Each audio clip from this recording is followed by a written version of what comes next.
قلبه ويشهد الله على ما في قلبه وهو ألد الخصام وإذا تولى سعى في الأرض ليفسد فيها ويهلك الحرث والنسل والله لا يحب الفساد وإذا قيل له اتق الله أخذته العزة بالإثم فحسبه جهنم ولبئس المهاد ومن الناس من يشري نفسه ابتغاء مرضات الله والله رؤوف بالعباد يا أيها الذين آمنوا ادخلوا في السلم كافة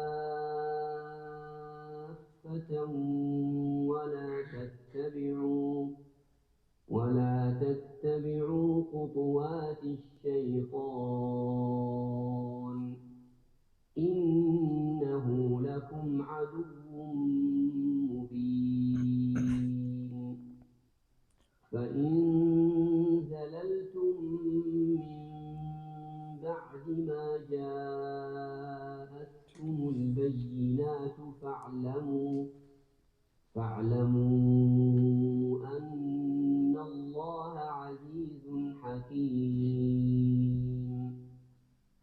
هل ينظرون إلا أن يأتيهم الله في ظلل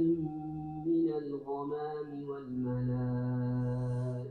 وقضي الأمر وإلى الله ترجع الأمور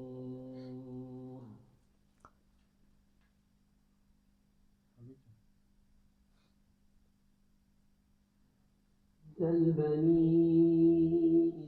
إسرائيل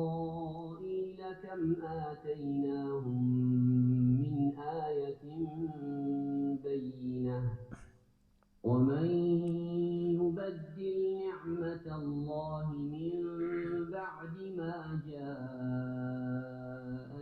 فإن الله شديد العقاب اے محمد صلی اللہ علیہ وآلہ وسلم بنی اسرائیل اگلی آیت پڑھ لیں. زين للذين كفروا الحياة الدنيا ويسخرون من الذين آمنوا زين للذين كفروا الحياة الدنيا ويسخرون من الذين آمنوا والذين اتقوا فوقهم يوم القيامة والله يرزق من يشاء بغير حساب. ترجمہ: انسانوں میں تو کوئی ایسا ہے جس کی باتیں دنیا کی زندگی میں تمہیں بہت بھلی معلوم ہوتی ہیں اور اپنی نیک نیتی پر وہ بار بار خدا کو گواہ ٹھہراتا ہے، مگر حقیقت میں وہ بدترین دشمن حق ہوتا ہے. جب اسے اقتدار حاصل ہو جاتا ہے تو زمین میں اس کی ساری دوڑ دھوپ اسی لیے ہوتی ہے کہ فساد پھیلائے، کھیتوں کو غارت کرے اور نسل انسانی کو تباہ کرے. کہ اللہ جسے وہ گواہ بنا رہا تھا فساد کو ہرگز پسند نہیں کرتا،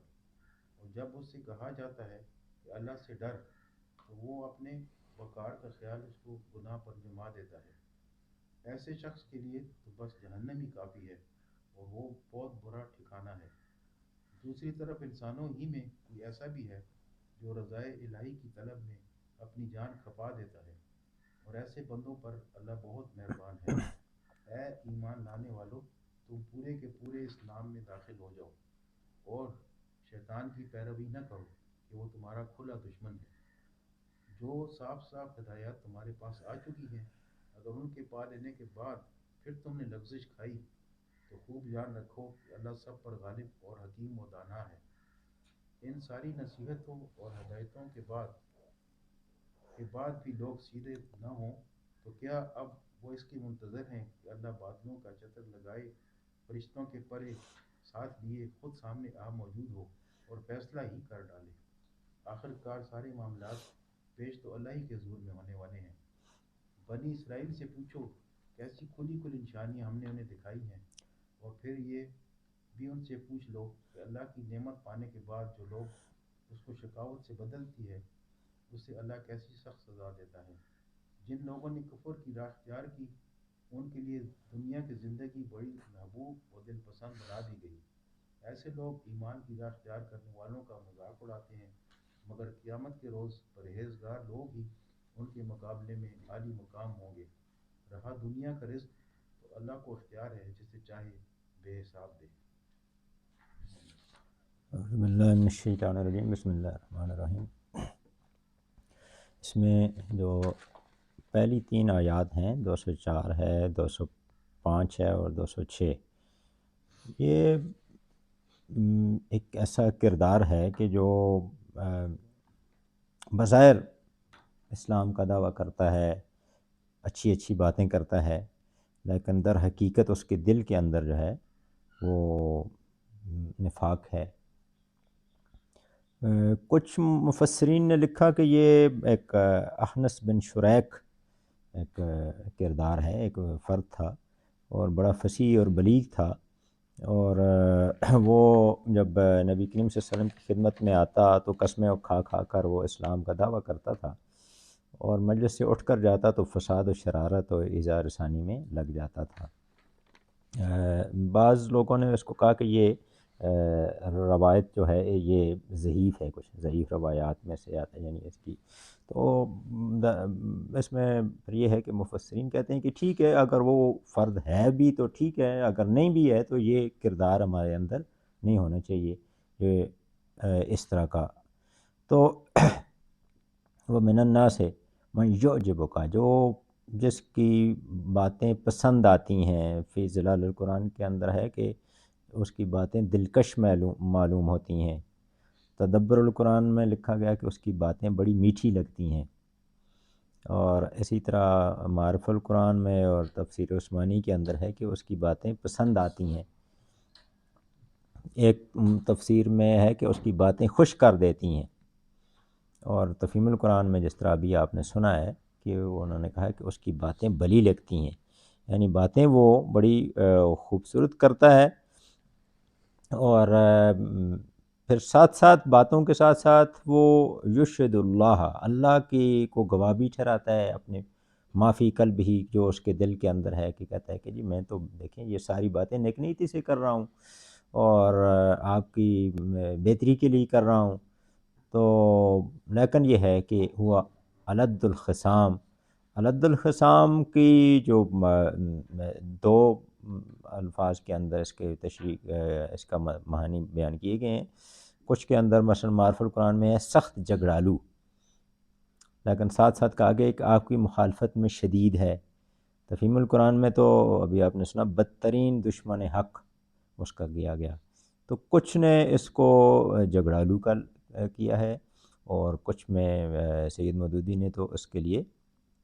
بدترین دشمن حق کا لفظ استعمال کیا ہے، اور ڈاکٹر اسرار صاحب بھی کہتے ہیں کہ نہیں، اس کا یہی مطلب ہے کہ جھگڑا کرنے والا سخت مخالفت میں شدید تر ہے۔ یہ ایک درس قرآن ایک اور تفسیر ہے، اس میں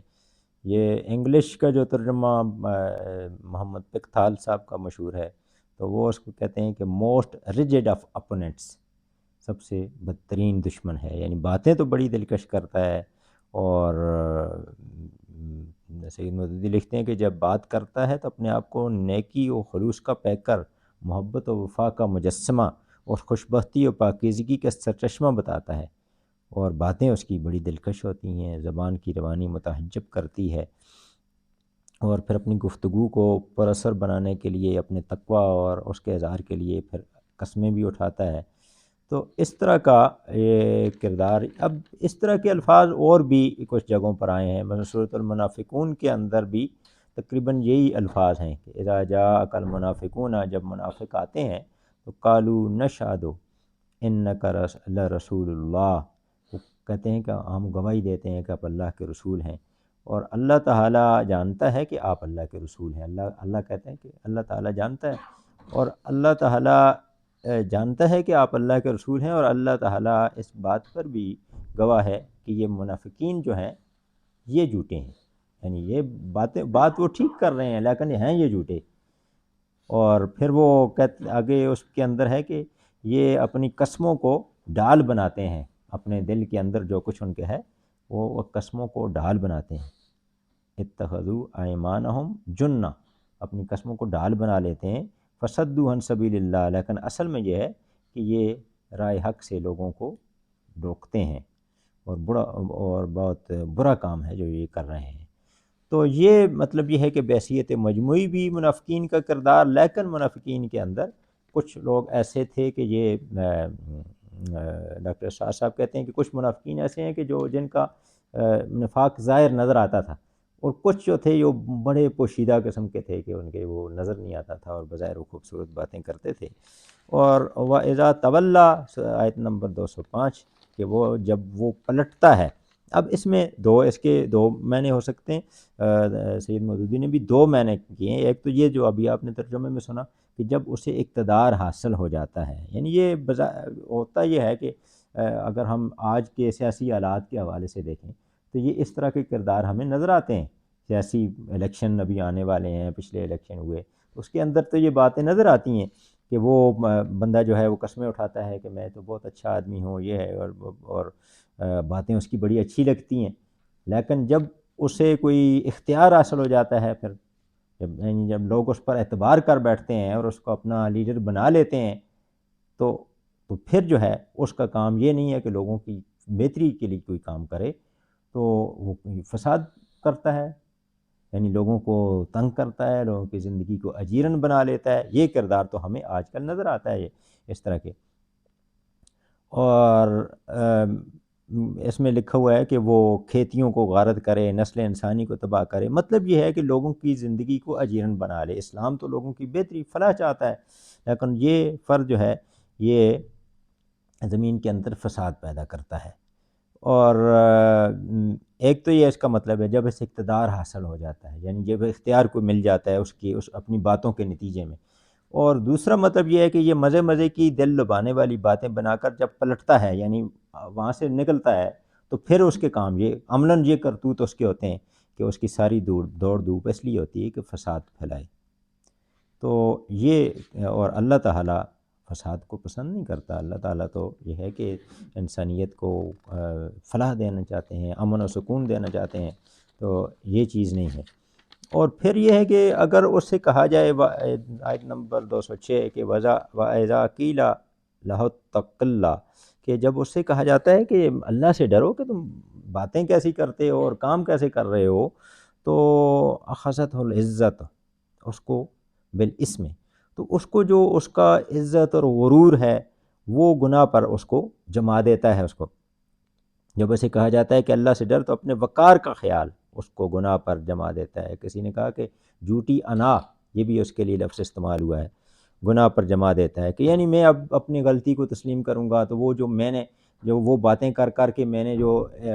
عزت کمائی ہے، جو لیڈری کمائی ہے، تو اب میں یہ تسلیم کر لوں کہ میں ٹھیک آدمی نہیں ہوں، تو یہ ہے کہ پھر میری وہ سارا وہ ختم ہو جائے گی، حیثیت ختم ہو جائے گی۔ یعنی لوگوں کے سامنے اعتراف کرنے میں وہ گھبراتا ہے، اس چیز کو، اپنی غلطیوں کا اعتراف کرنے میں گھبراتا ہے، اپنی اصلاح کرنے میں جو ہے وہ نہیں کرتا اپنی۔ تو پھر یہ ہے کہ اب جھوٹی عزت ہے، یعنی عزت تو اس میں ہے کہ آدمی سے اگر غلطی ہو جائے تو وہ اپنی غلطی کو تسلیم کر لے، اس میں غلطی کو تسلیم کرنے میں کوئی جو ہے وہ عزت کا نہیں ہے اس میں معاملہ۔ اور یہ ہے کہ اگر وہ اپنی غلطی پر جمع رہے گا تو پھر کیا ہوگا؟ فَحَسْبُهُ جہنم، جہنم جو ہے وہ اس کا پھر ٹھکانہ بنے گی۔ تو یہاں وہ عزت کی خاطر جو ہے وہ کرتا ہے، تو وہ جو جہنم ہے جو اس کا ٹھکانہ بنے گا، فحسب کافی ہے اس کا جہنم، تو وہ تو ذلت کی جگہ ہے۔ یعنی کہا گیا نا، یہ صورت آل عمران میں ہے کہ ربنا انک من تدخل النار فقد اخزیتہ، اے ہمارے رب جس کو تو نے جہنم میں داخل کر دیا اس کو تو رسوائی کر دیا، تو وہ رسوائی کی جگہ ہے۔ تو پھر اگر یہاں اس کو اپنی جو ہے وہ اپنی عزت کی وجہ سے وہ گناہ سے باز نہیں آتا، اپنی غلطی کو تسلیم نہیں کرتا، تو پھر جہنم اس کا ٹھکانہ ہوگی، ذلت کی جگہ، والا بیس المہاد، وہ یہ بہت برا ٹھکانہ ہے۔ اب یہ ہے کہ اس کے متبادل جو ہے اس کے مقابلے میں دوسرا کردار بیان ہوتا ہے، یہ ایک حقیقی مسلمان کا کردار ہے، مومن کا کردار ہے۔ وَمِنَ النَّاسِ مَن یشری نفسہ، جو اپنے آپ کو بیچ ڈالتا ہے، کس کے لیے؟ اللہ کی رضا کے لیے بیچ ڈالتا ہے اپنے آپ کو۔ تو یہ بھی فرد ہے، اللہ تعالیٰ مہربان بھی ہے، اپنے بندوں پر مہربان ہے۔ تو یہ دوسری طرف ایک ایسا انسان ہے کہ جو رضائے کے الہی کی طلب میں اپنی جان کو کھپا دیتا ہے، بیچ دیتا ہے، ایسے بندوں پر اللہ بہت مہربان ہے۔ اس میں کچھ مفسرین نے تو ایک خاص واقعہ بھی بیان کیا کہ حضرت صہیب رومی رضی اللہ تعالیٰ عنہ جب مکہ سے مدینہ کی طرف ہجرت کر رہے تھے تو کفار قریش کی ایک جماعت نے ان کا راستہ روک لیا۔ تو یہ دیکھ کر حضرت صہیب رومی جو ہے انہوں نے اپنی سواری سے اتر کر کھڑے ہو گئے اور ان کے ترکش میں جتنے تیر تھے وہ انہوں نے نکال لیے، اور انہوں نے کہا کہ اے قبیلہ قریش، تم سب جانتے ہو کہ میں تیر اندازی میں تم سب سے زیادہ ماہر ہوں، میرا تیر کبھی خطا نہیں ہوتا۔ اب میں اللہ کی قسم کھاتا ہوں کہ تم میرے پاس اس وقت تک نہیں پہنچ سکو گے جب تک میرے ترکش میں ایک تیر بھی باقی ہے، اور تیروں کے بعد پھر میں تلوار سے کام لوں گا جب تک مجھ میں دم رہے گا۔ اگر نفع کا سودا چاہتے ہو تو میں تمہیں اپنے مال کا پتہ بتا دیتا ہوں جو مکہ میں ہے، اور تم وہ مال لے لو اور میرا راستہ چھوڑ دو۔ تو انہوں نے سوچا کہ یہ تو مسئلہ خراب ہے، تو اس لیے انہوں نے کہا ٹھیک ہے مال بتاؤ۔ پھر وہ جتنا بھی ان کا مال تھا، ظاہر کافی سارا مال ہوگا، تو وہ سارا وہ انہوں نے ان کو بتا دیا اور انہوں نے لے لیا۔ تو نبی کریم صلی اللہ علیہ وسلم کی خدمت میں جب حاضر ہوئے تو نبی صلی اللہ علیہ وسلم اس پر بہت خوش ہوئے، اور انہوں نے رب خل بیو ابا یحییٰ یہ 2 دفعہ فرمایا کہ تم نے اپنے بہت اچھا جو ہے وہ سودا کیا ہے کہ ایمان کے بدلے اپنا سب کچھ جو ہے وہ لٹا کے آ گئے ہیں آپ۔ تو ایک تو یہ واقعہ بھی اس کے ساتھ منسلک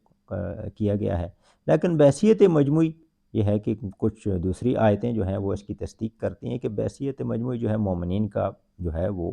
کردار یہی ہونا چاہیے۔ یہ سورۃ التوبہ کی جو آیت ہے، ان اللہ اشتری من المؤمنین انفسهم واموالهم بان لهم الجنہ، کہ اللہ تعالیٰ نے مومنین سے خرید لیے ہیں ان کے جان اور ان کے مال، جنت کے عوض خرید لیے ہیں۔ فاستبشروا ببیعکم، اپنے جو سودا ہے اس پر خوشی مناؤ، اور یہ آپ نے جو اور ذالک هو الفوز العظیم، یہ سب سے بڑی کامیابی ہے۔ تو یہ کیفیت جو ہے وہ ہونی چاہیے۔ ایک دوسری آیت ہے ان صلاتی و نسکی و محیای و مماتی للہ رب العالمین، یعنی جو مومن کا یہ کام ہوتا ہے کہ وہ یہ کہے کہ میری نماز، میری جو ہے ساری زندگی، میری موت، سب کچھ جو ہے وہ اللہ کا ہے۔ تو یہ کیفیت ہونی چاہیے کہ ہم اپنی مرضی کو بیچ ڈالیں اللہ کے ہاں، یعنی ہماری مرضی کچھ بھی نہیں ہے، جو کچھ ہے اللہ کی مرضی ہے۔ تو ظاہر ہے کہ پھر اس کے لیے ہمیں جاننا چاہیے کہ اللہ کی مرضی کیا ہے، اور اس کے مطابق جو ہے وہ ہمارا رویہ ہونا چاہیے۔ یہ علامہ اقبال نے بھی کہا نا، کیا ہے تو نے متاع غرور کا سودا، وہ اسی کی طرف اشارہ ہے کہ یہ جو متاع غرور ہے، یعنی وہ دوسری آیت میں وَمَا الْحَيَاةُ الدُّنْيَا إِلَّا مَتَاعُ الْغُرُورِ، دنیا متاع غرور ہے، تو نے متاع غرور کا سودا کر لیا ساری دنیا کا جنت کے عوض۔ تو ایسے بندوں پر اللہ تعالیٰ بہت مہربان ہے، یعنی ان کا بحیثیت مجموعی رویہ تو ٹھیک ہے، انہوں نے اپنے آپ کو اللہ کے حوالے کر دیا، لیکن یہ ہے کہ ان سے کبھی غلطی بھی ہو گئی تو پھر یہ ہے کہ یا ان کا کردار ان میں کچھ کمی رہ گئی تو اللہ تعالیٰ ان کے لیے رؤوف ہے، شفیق ہے اپنے بندوں پر۔ اس کے بعد پھر بڑی اہم آیت آ جاتی ہے، یا ایھا الذین آمنوا ادخلوا فی السلم کافہ، اے ایمان والو، اے وہ لوگو جو ایمان لائے ہو، اسلام میں پورے داخل ہو جاؤ۔ اسلام میں اگر پورے داخل نہیں ہوتے تو پھر کیا ہے؟ فلا تتبعوا خطوات الشیطان، پھر اس کا مطلب یہ ہوگا کہ تم نے شیطان کے نقش قدم پر چل رہے ہو۔ انہ لکم عدو مبین، یہ تمہارا بدترین دشمن ہے پورے کے پورے اسلام میں۔ یہ جماعت اسلامی کا بنیادی جو سلوگن ہے وہ بھی اس کا یہی ہے، ادخلوا فی السلم کافہ۔ تو یعنی اس میں ایک تو یہ کہا گیا کہ پورے کے پورے کا مطلب کیا ہے؟ پورا جسم ہمارا اللہ کا تابع ہو، یعنی کچھ مفسرین نے تو یہ بھی کہا کہ یعنی یہ نہ ہو کہ ہمارا دل تو اللہ کی جو ہے وہ اللہ کا مطیع ہو، لیکن آنکھ ہماری وہ چیزیں دیکھ رہی ہے جو اللہ کی مطیع نہیں، تو اس کا مطلب ہم نے آنکھ جو ہے وہ ہماری جو ہے وہ اللہ کی وہ اسلام میں نہیں داخل ہوئی۔ اسی طرح زبان ہماری جو ہے اگر وہ باتیں کر رہی ہے جو اللہ کو پسند نہیں ہے تو ہماری زبان پر تو پورے کے پورے ہم دین میں داخل نہیں ہوئے۔ دوسرا اس کا مطلب یہ ہے کہ زندگی کو ہم ایسا نہ ہو کہ مختلف گوشوں کے مختلف خانوں کے اندر تقسیم کر لیں، اور کچھ کسی حصے کے اندر تو ہم اتباع کریں اور کسی میں نہ کریں، تو یہ کیفیت جو نہیں ہونی چاہیے۔ اس طرح میں پہلے بھی کئی دفعہ مثال دی کہ اسلام ہمارا دین ہے، سوشلزم ہماری معیشت ہے۔ اب یہ دو بالکل مختلف چیزیں ہیں کہ اسلام اگر دین ہے تو پھر معیشت بھی اسلام ہی ہونی چاہیے، یعنی لیکن سوشلزم کا کون کا وہ نہیں، وہ تو ہم اس سے دوسرے سے لیں گے۔ معیشت سوشلزم تو ظاہر ہے کہ ایک فرد ہے، انسان ہے، مارکس ہے، اس کے نظریے پر مبنی ہے وہ، تو ایسا نہ ہو۔ تو زندگی کے جو مختلف حصے ہیں ان سب کے اندر جو ہے وہ دین کی اتباع ہونی چاہیے۔ اس میں یہ ہم نے آج کہا بھی تھا کہ اس کو ہم تھوڑا سا یہ پڑھ لیں گے، یہ اجتماعی مطالعہ بھی ہمارا ہو جائے گا، اس میں یہ ذرا تقسیم کر لیں۔ یہ اس کی بہت اچھی تشریح جو ہے اس کے اندر پائی جاتی ہے۔ یہ دستور ہے جماعت اسلامی کا، اور اس کا دفعہ نمبر 4 ہے۔ دفعہ نمبر 4 میں جماعت اسلامی کا نصب العین بیان ہوا۔ تو یہ اس آیت کی اس آیت کو جب میں نے پڑھا تو اس کی تشریح میں یہ بڑی جو ہے یہ بالکل اس کی واضح تشریح آ جاتی ہے۔ اب اس کو ذرا دیکھ لیں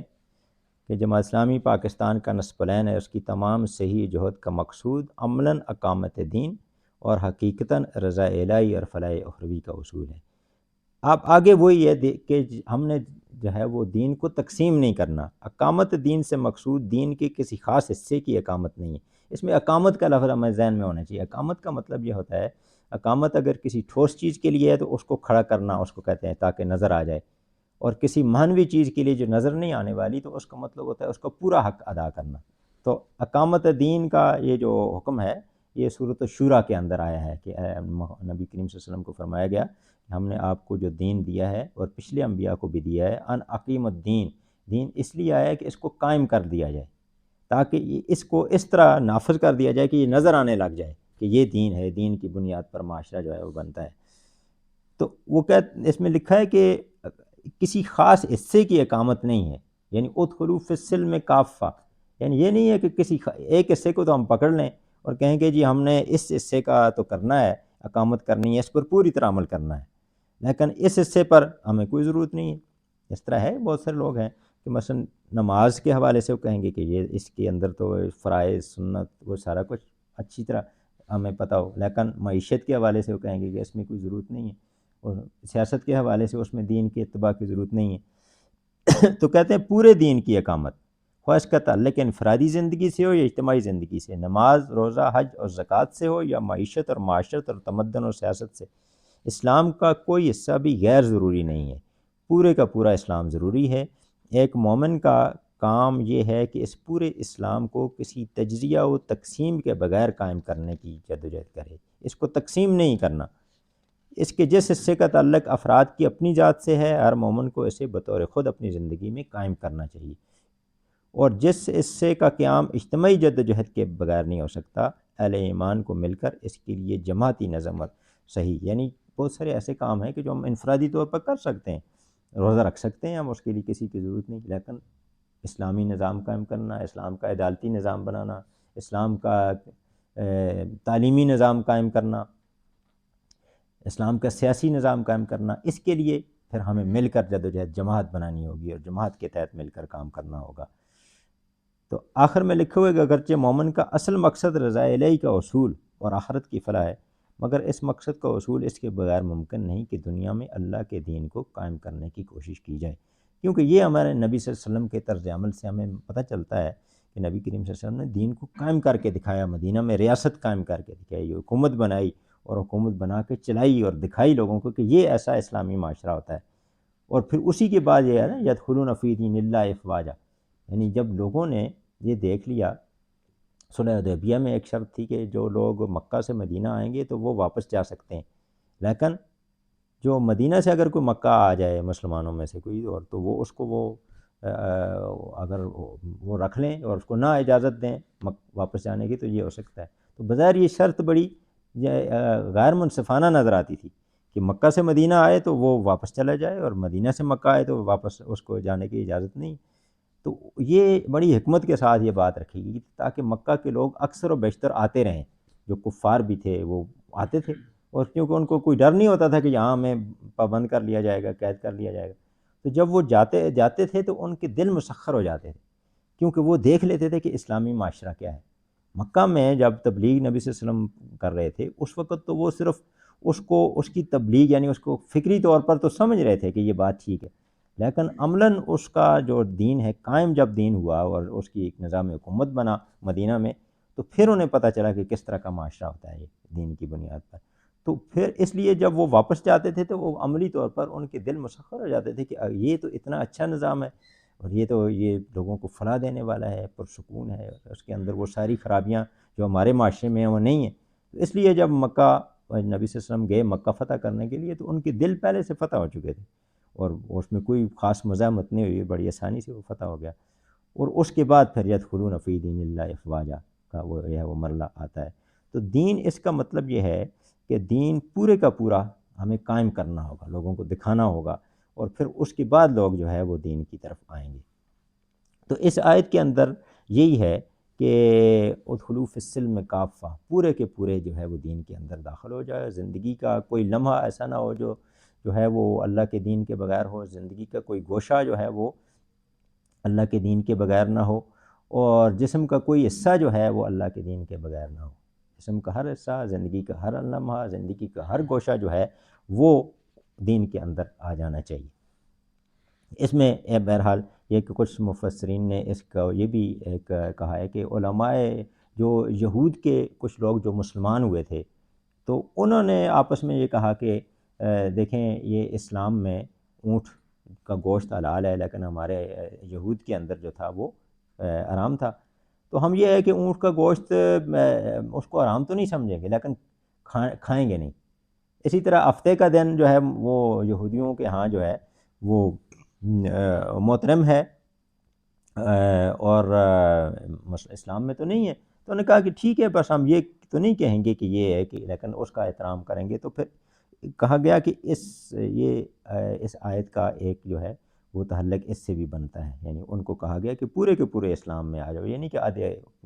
وہ یہود کے طرز عمل بھی اپناؤ اور اسلام کا طرز عمل بھی اپناؤ۔ تو یہ بھی کچھ مفسرین نے اس کی وہ کی ہے۔ تو اب اس میں یہی کہا گیا نا کہ اس میں حوالہ دیا گیا کہ چونکہ آگے بنی اسرائیل کا تذکرہ آ رہا ہے، تو یہ اس آیت کا بالکل الٹ جو کردار ہے وہ بنی اسرائیل کے اندر نظر آتا ہے ہمیں، کہ یہ جو کہا گیا، یہ سورۃ البقرہ کی آیت نمبر 85 ہم نے پڑھ لی، کہ ان کو کیوں جو ہے ان کو اللہ تعالیٰ نے امامت کے منصب پر فائز کیا تھا، اور ان سے پھر کیوں معزول ہو گئے، کہ وہ افتؤمنون ببعض الکتاب وتکفرون ببعض، وہ کیا کرتے تھے؟ ان کو کہا گیا کہ کیا تم کتاب کے بعض حصے پر ایمان لاتے ہو اور بعض کی تکفیر کرتے ہو، یعنی کچھ حصے پر عمل کرتے تھے کچھ بھی نہیں کرتے تھے۔ تو پھر ان کو کہا گیا کہ اس طرز عمل کی جو جزا کیا ہے، خزی فی الحیات الدنیا، دنیا کے اندر رسوائی ہے، یعنی ان کو امامت کے منصب سے معزول کر کے امت مسلمہ کو دیا گیا، اور قیامت کے دن ان کو بڑا شدید عذاب ہوگا۔ تو اس لیے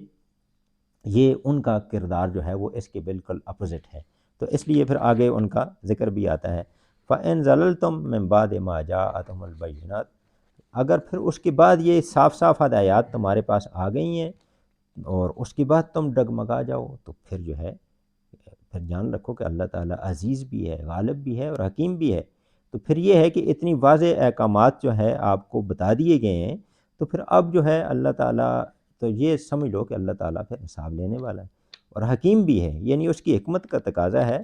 کہ وہ ایسا نہ ہو کہ جو اللہ کے دین پر عمل کرنے والے لوگ ہیں اور ان کو بھی جو ہے وہ اسی طرح رکھے، اور جو نہیں عمل کرنے والے ان کو بھی رکھے۔ پچھلے جو دو کردار سامنے آئے دونوں کا انجام یکساں ہو، ایسا نہیں ہو سکتا۔ حکمت کا تقاضا یہ ہے کہ جو غلط طرز عمل جس نے اختیار کیا تو اس کو سزا بھی ملے، اور جو صحیح طرز عمل جو اختیار کرتا ہے اس کو جزا بھی ملے۔ اور پھر کہا گیا کہ اگلی آیت میں کہ یہ کیا پھر اچھا یہ لوگ یہ انتظار کر رہے ہیں، یعنی اتنی روشن نشانیاں آ گئی ہیں تو کیا وہ انتظار کر رہے ہیں کہ اللہ تعالیٰ خود آ جائے فرشتوں کے ساتھ اور معاملہ جو ہے وہ چکا دیا جائے؟ تو ایسا تو ظاہر نہیں ہے۔ امتحان تو اسی بات کا ہے کہ ہم بظاہر جو ہے وہ اللہ تعالیٰ خود سامنے نہ ہو، اور ایمان بالغیب جو ہے وہ تو یہی ہے کہ یہ جو اللہ تعالیٰ نے ہدایات دی ہیں، نشانیاں دی ہیں، ان سے وہ سبق سیکھ کے اطاعت کے راستے پر چلیں۔ جب اللہ تعالیٰ خود آ جائیں گے سامنے تو پھر تو امتحان ختم ہو جائے گا۔ یہ جو ایک بڑی مشہور حدیث ہے، بہت لمبی حدیث ہے کہ اللہ نے حضرت ابو ہریرہ رضی اللہ عنہ سے روایت ہے کہ رسول اللہ صلی اللہ علیہ وسلم نے فرمایا کہ اللہ کے کچھ فرشتے گلیوں اور راستوں میں چکر لگاتے رہتے ہیں، اس غرض سے کہ دیکھیں کہ کون لوگ اللہ کو یاد کر رہے ہیں، اور جب وہ کچھ لوگوں کو اللہ کو یاد کرتے پاتے ہیں تو ایک دوسرے کو خوشی سے پکارتے ہیں کہ آؤ، یہاں وہ لوگ جن کو تم تلاش کر رہے تھے۔ اور فرشتے پھر جب وہ ان لوگوں کے اوپر اپنا سایہ کر لیتے ہیں، آسمان تک فرشتے ہی فرشتے ہوتے ہیں، اور پھر اللہ تعالیٰ ان فرشتوں سے پوچھتا ہے کہ یہ میرے بندے کیا کہتے ہیں؟ تو فرشتے کہتے ہیں کہ یہ لوگ آپ کی تسبیح کرتے ہیں، آپ کی بڑائی بیان کرتے ہیں، اور آپ کی تعریف و شکر کرتے ہیں، آپ کی بزرگی اور عظمت بیان کرتے ہیں۔ تو اللہ تعالیٰ پوچھتا ہے کہ کیا انہوں نے مجھے دیکھا ہے؟ تو فرشتے کہتے ہیں کہ نہیں، اے تیری قسم اے ہمارے رب، انہوں نے آپ کو دیکھا نہیں ہے۔ تو وہ پھر اللہ تعالیٰ پوچھتے ہیں کہ اگر ان لوگوں نے مجھے دیکھا ہوتا تو پھر کیا ہوتا؟ تو فرشتے عرض کرتے ہیں کہ اگر یہ لوگ آپ کو دیکھ لیتے تو اس سے زیادہ سرگرمی سے آپ کی عبادت کرتے، اور زیادہ سے زیادہ آپ کی بزرگی اور تسبیح میں لگ جاتے۔ تو اصل میں اس سے اخذ یہ بات کی گئی کہ اصل امتحان تو یہی ہے کہ دیکھا نہیں ہے اور پھر بھی کریں، جب سامنے آ جائیں گے تو پھر تو بڑے سے بڑا کافر بھی جو ہے، جب جنت سامنے ہوگی اور دوزخ سامنے ہوگی اور اللہ تعالیٰ سامنے ہوگی تو پھر تو امتحان کا وقت ختم ہو جائے گا، پھر تو کوئی بھی انکار نہیں کر سکتا۔ امتحان اسی چیز کا ہے کہ اس پر جو ہے جو موجودہ جو ہے اللہ کی کتاب پر، اللہ کے رسول پر یقین کریں اور صحیح طرز عمل اختیار کریں۔ تو اصل چیز جو ہے وہ ایمان بالغیب ہے، اسی کی اہمیت ہے۔ اب یہ کہا گیا کہ بنی اسرائیل سے پھر پوچھیں، بنی اسرائیل کا جو ہے طرز عمل کیا تھا کہ ان کو ہم نے کون سی نشانیاں دی ہیں، یعنی کتنے ان کو معجزات دکھائے گئے، ان کے لیے سمندر جو ہے وہ 2 ٹکڑے ہو گیا، پھر ان کے کوئی طور شک ہو گیا، 12 چشمے اس میں سے نکلے، من و سلوہ، یہ ساری چیزیں دیکھیں ان کو دی گئیں، ان کو نشانیاں دی گئیں۔ اور پھر جو اللہ کی نعمت کو پانے کے بعد اس کو بدل ڈالے تو پھر اللہ کا عذاب جو ہے وہ سخت ہے۔ تو اللہ کی نعمت کیا ہے؟ اللہ کا دین ہے۔ اور یہ جو دوسری آیت ہے سورۃ المائدہ کی، جس میں دین کے مکمل ہونے کا اعلان کیا گیا کہ الیوم اکملت لکم دینکم واتممت علیکم نعمتی، اس سے یہ بات واضح ہوتی ہے کہ دین ہی سب سے بڑی نعمت ہے کہ آج میں نے تمہارا دین تمہارے لیے مکمل کر دیا اور تمہاری نعمتیں جو ہیں وہ تم پر تمام کر دیں۔ تو دین سب سے بڑی نعمت ہے۔ اللہ نے دین دیا لیکن انہوں نے اس کے اندر تبدیلیاں کر دیں، تحریف کر دی، اور اپنے آپ کو نہیں بدلا بلکہ اللہ کی کتاب کو بدل ڈالا، تو دین کے اندر تحریف کر دی۔ تو یہی ہماری کیفیت بھی ہے، وہ کہتے ہیں خود بدلتے نہیں قرآن کو بدل دیتے ہیں، ہماری کیفیت بھی یہی ہے۔ تو یہ طرز عمل جو ہے وہ انہوں نے اختیار کیا۔ تو اس کے لیے سید مودودی لکھتے ہیں کہ بنی اسرائیل کا انتخاب کیوں کیا گیا مثال دینے کے لیے؟ ایک تو یہ ہے کہ سامنے مدینہ کے اندر وہ قوم موجود تھی، تو جیتی جاگتی مثال موجود تھی، کھنڈرات تو نہیں تھے ان کے۔ دوسری یہ چیز کہ یہی وہ قوم تھی کہ جس کو معزول کیا گیا امامت سے اس کی حرکتوں کے باعث، تو اب امت مسلمہ کو امامت دی گئی، تو ان کے لیے یہی مثال ہونی چاہیے تھی کہ جو پچھلی قوم جس سے امامت ختم کی گئی تو اس کا طرز عمل وہ دیکھ لیں اور تو اس طرز عمل سے بچیں۔ اور پھر یہ کہا گیا کہ آخر میں کہ زُيِّنَ لِلَّذِينَ كَفَرُوا الْحَيَاةُ دنیا کی جو زندگی ہے یہ کفار کے لیے آراستہ کر دی گئی ہے، اور ان کو جن لوگوں نے کفر کی راہ اختیار کی ان کے لیے دنیا کی زندگی بڑی محبوب اور دل پسند بنا دی گئی۔ تفہیم القرآن میں یہ الفاظ ہیں، زُيِّنَ آراستہ کی گئی۔ تو مطلب یہ ہے کہ کفر کا راستہ جنہوں نے اختیار کر لیا اور وہ دنیا ہی کو مقصود بنا بیٹھے، جیسا علامہ اقبال نے کہا کہ نظر کو خیرہ کرتی ہے چمک تہذیب حاضر کی، یہ سناہی مگر جھوٹے نگوں کی رضا کاری ہے. تو یہ بالکل مغربی تہذیب پر یہ وہ پوری طرح وہ آتی ہے کہ ان کو یہ جو تہذیب ہے وہ ان کے لیے مزین کر دی گئی، دنیا کی زندگی ہی ان کے لیے مزین کر دی گئی اور اسی کو وہ مقصود بنا بیٹھے. اور وہ پھر یسخرون من الذین آمنوا، جو ایمان والے ہیں ان کے ساتھ مذاق کرتے ہیں. مطلب یہ کیا لوگ ہیں کہ جو ایمان بالغیب جو ہے وہ نہ سامنے جنت ہے نہ دوزخ ہے اور اس کے لیے جہنم سے بچنے کی جدوجہد کر رہے ہیں، جنت کے طلب کر رہے ہیں، اور پھر وہ ان سے مذاق کرتے ہیں. اور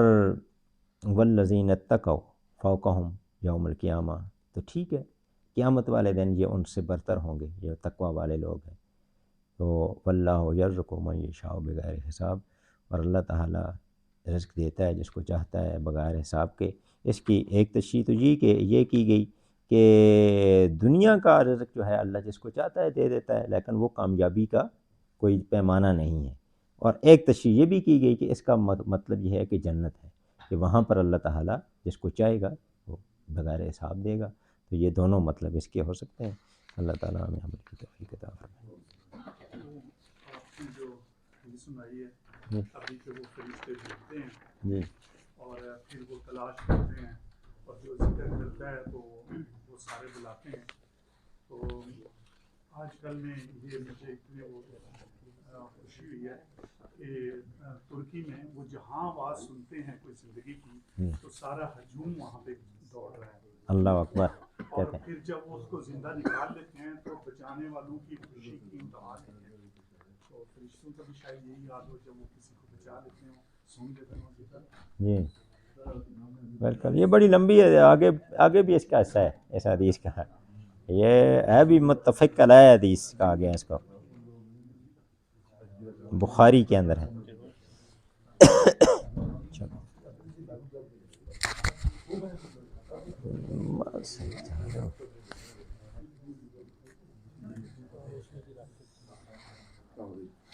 اچھا، وعلیکم السلام.